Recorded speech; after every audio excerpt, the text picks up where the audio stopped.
یہ خون کا جو تعلق ہے یہ ٹوٹ نہیں سکتا، نہ یہ آگ کرنے سے ختم ہوتا ہے. کوئی ماں باپ اپنے بچوں کو آگ نہیں کر سکتے، جی میں اپنے بچوں کو وارث نہیں بنانا چاہتا، وہ میرے نافرمان ہیں.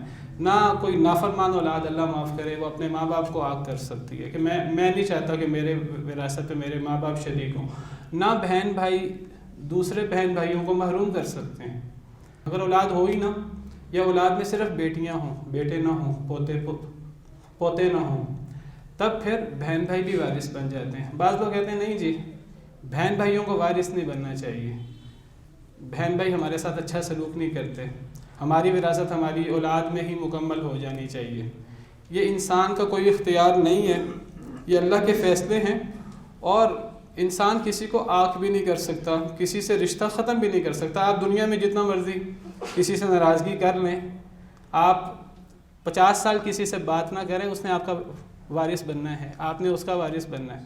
اللہ نے جو رشتہ بنا دیا ہے وہ رشتہ نہیں ٹوٹ سکتا. خون کا رشتہ پیدائش سے ہوتا ہے اور مرتے دم تک رہتا ہے، یہ ٹوٹ نہیں سکتا، چاہے آپ اس میں کتنی ناچاکی کیوں نہ ہو. ہاں خون کے رشتے میں ایک صورت ہے کہ جب کوئی وارث نہیں ہوگا، وہ ہم پڑھ چکے ہیں، جب ان کا دین ایک دوسرے سے مختلف ہو یا کسی نے قتل کر دیا ہو، ورنہ خون کا رشتہ ختم نہیں ہوتا. ہم اس کو جتنا مرضی ختم کریں اور جتنا مرضی خراب کریں، تو کتنی بد نصیبی کی بات ہوگی کہ ہم تو کسی سے 30 سال اور 50 سال بات نہ کریں اور اللہ اس کو ہمارا وارث بھی بنا رہے ہیں. تو ہمیں معاملات اپنے دنیا کے اندر ہی ٹھیک کر لینے چاہیے. کسی کی زیادتی ہو اس زیادتی کو برداشت کر لینا چاہیے. اسی کو صلہ رحمی کہتے ہیں.